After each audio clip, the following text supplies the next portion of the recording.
How'd you come up with real bling? Well, always our home's decorated in black and gold, and my wife's all over opulent stuff, I suppose. And yeah, we come up with real bling, or she did, and yeah, I think it suits being black and gold. Got a few gold trimmings around the boat, and it looks really good. It really pops. As you can see, she even come up with a bit of diamantes just to give it that bling. On here, you got some diamonds in there. We're running the Lowrance Radar Halo 24, which is incredible offshore, bird watch, all that sort of stuff, weather, and it's great even coming out of canals in the dark. Put that on and I can see any hazardous markers that are in the way. The Yamaha, it's 2 years old now though, done about 180 hours, 250. 26, amazing fuel economy, hydraulic steering, all the stuff, and yeah, very, very reliable. The boat with full of fuel will come in at about 3 tonne with all my gear when, you know, going away offshore, so easy to tow. Top speed is about 74 k's, and it's only revving at 5, 6 max. So these are the Lenco trim tabs, excellent, especially with a bit of crosswind. Or when I want to keep the nose down a bit, it really performs well. And all the rod holders and the snapper racks across the back, that was all from Quality Marine, John Vanson. He's done a great setup. It's great for the bay and whiting fishing. And snapper, it works well, very effective. Going offshore, all this comes out. He's got me another bait board, which has got all storage for tackle, rod holders in it, and that's me offshore bait board. What's going on, boys? It's 2:30 in the morning and I'm with Frank. Real bling, Eden Craft. We've got young Zachy in the back. G'day guys. And this morning we're going to have a crack for some gummies down the peninsula. Freddie, do we have Lowrance, Navionics or CMAP? Go with Navionics for now. Yeah.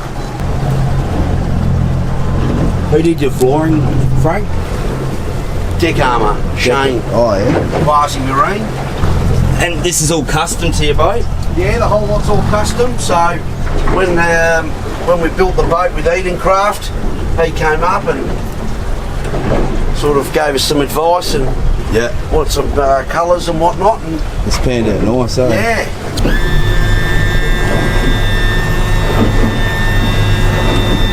8-0 Dominator with a Lumo sleeve, and you just pin it through the top of the spine like that. Yeah, nice hang boat. Yeah. Fresh chunk of salmon. Bit of weed around. Coming in from the ocean. We've got a running tide. Yeah.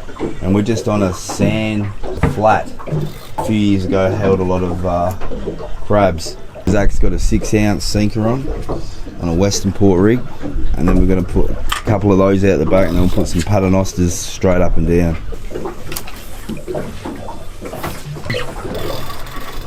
Frank's getting some inquiries over here. Yeah, there you go. There you go. Did it get you? What's a hook, brother? Little gummy. Probably just size. Alright, Zachary, fix him up, brother. What's he stuff on there? Get out of here, kid. Roll it. That's it. Just be real careful with Zach. Zach is the banjo king and just legal size gummy, but that's a nice eater. Well done, boys. Double hook up banjo, Patterson. That was a nice bait. Yeah. Was that squid ring? Yeah, squid already? Whoa. That was good. And maybe do you reckon we clear the rods? No, he's staying out the back. Yeah, I'd clear that one, Frank. Got the net. Yeah, it's a gummy. Oh, no. Oh. Yeah, grab the net,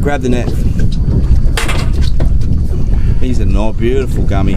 Beautiful gummy. Oh. Let some line out. Get some line out. Hey! Well done, boys. Well done. Zach's trying to wrestle him.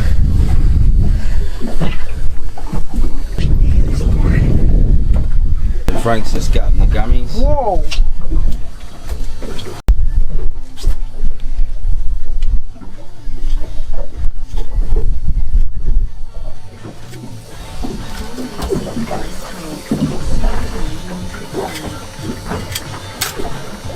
There you go, Zach, you sort him. You saw that? And then up here you'll have the heart.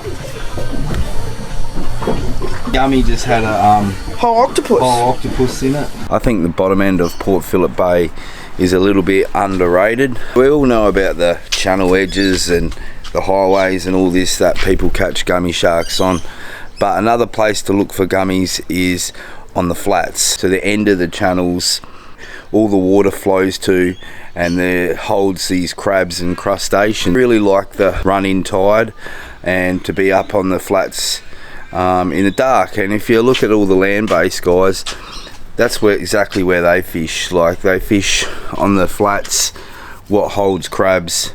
And that place we fished last night, it's not uncommon to get 3 or 4 gummies. They normally range from that 4 to 12 kilo sort of mark, and like, they're not huge gummies, but they're good eaters, and it's quite productive. You can learn a lot by cutting the gummy open and inspecting their stomach, like what they're feeding on, and that gives you clues to whereabouts you're fishing, what's holding, and that sort of thing. And the area we fished last night, I know it holds lots of crabs, and I think the most important thing is fresh bait, which is pretty well known.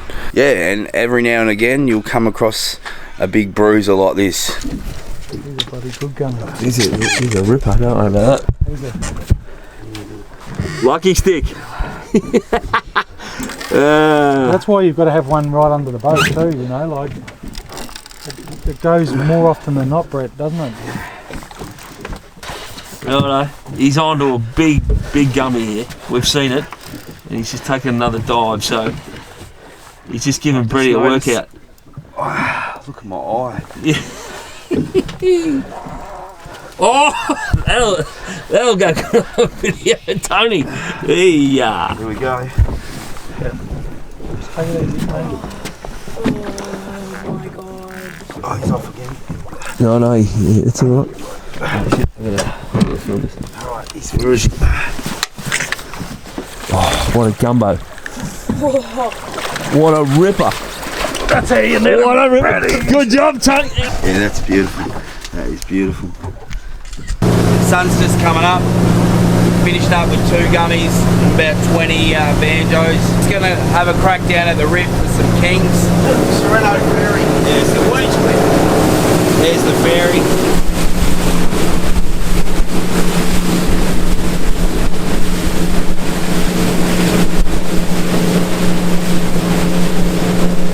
That guy's on in front of us, is he?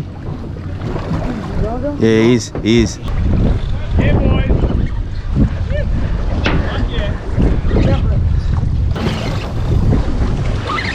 These are the new Reedy rigs he's just had all made. Trolling them, yeah.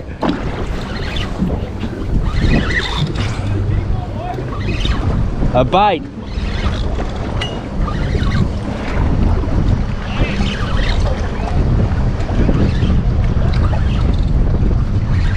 That hook. Oh, on the Reedys, yeah. Well done, mate. So fishing the rip is actually pretty easy, and if you don't know how to catch kingfish at the rip, I'm going to explain to you now how we caught. If you want to fish the rip, the first thing you got to do is understand how the rip works. So it's a big there's lots of water pushing through a small entrance, and it's really dangerous.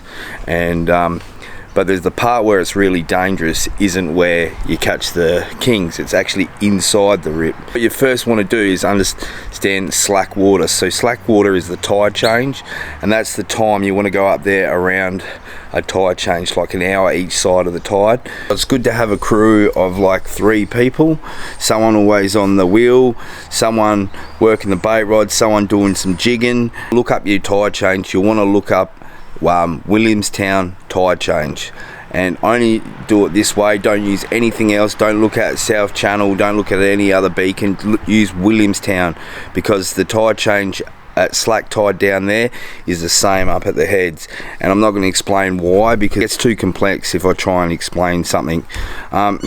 So just trust me on this. Use Williamstown tide change on Willy Weather or some website. And so knowing this, that's the time when there's either low tide or high tide, it doesn't matter. That's when you go up there on the change.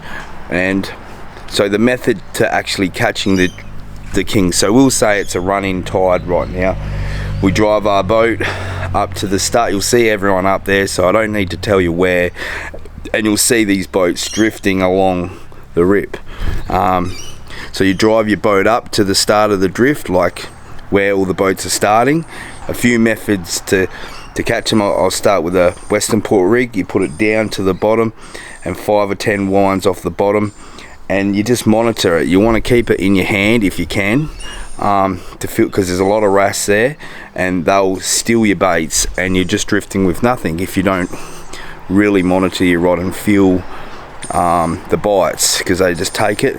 And you also got to keep in mind that the rip slowly comes up or goes down, or whichever way you're drifting, so you can hit the bottom. So hold your rod if you can with the bait rod, and then you want to have another, you have someone jigging. You can have 2 bait rods out, and just keep working the baits as you're drifting up. Squid strips, and it's really simple, and they'll just buckle over. And the hardest part of the whole event is actually pulling the kingfish in. If you don't understand anything that I've just said, you probably shouldn't go up there in the first place, because you're probably not experienced enough. And the other thing to keep in mind is you're in a shipping channel, so if you see ships coming, get out of the way, because we don't want to kill this for everyone, and we don't want them to ban it. Metal jigs, 250 grams to 300 grams. Yeah, I'm happy to answer any questions below in the comments. I just want to keep this short and sweet.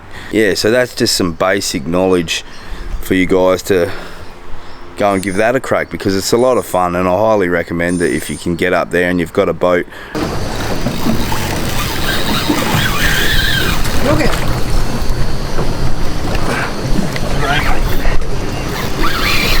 Ready? Ready?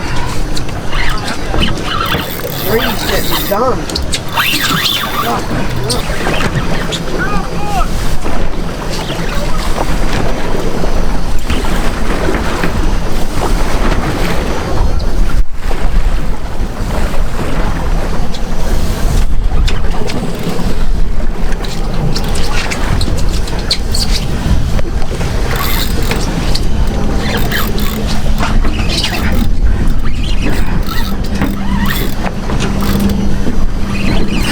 Someone got the net ready? Yeah. Net or gaff? Net. Whatever's easiest.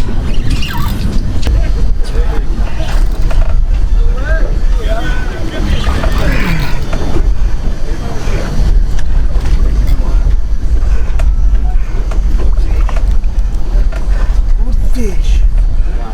Stop it ready, mate. I can't wind anymore.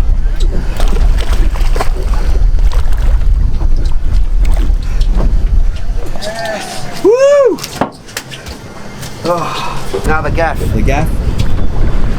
Just slowly get this guy in.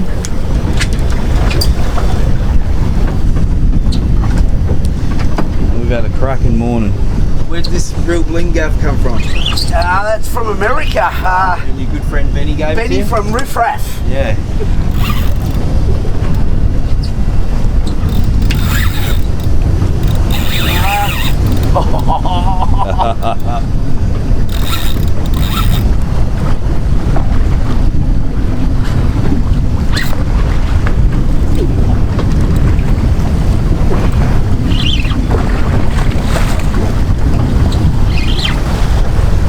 Feels alright? Yeah. Guy's starting to run out a bit harder. Tell me if you need to get in here.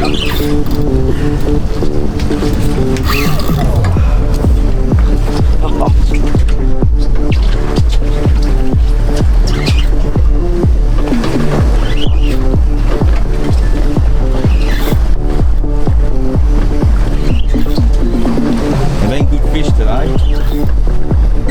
Mine was about 12 kilos. Zach's was about 10. We don't know what this one is, mate. Oh, of course it's going good, but until we see it.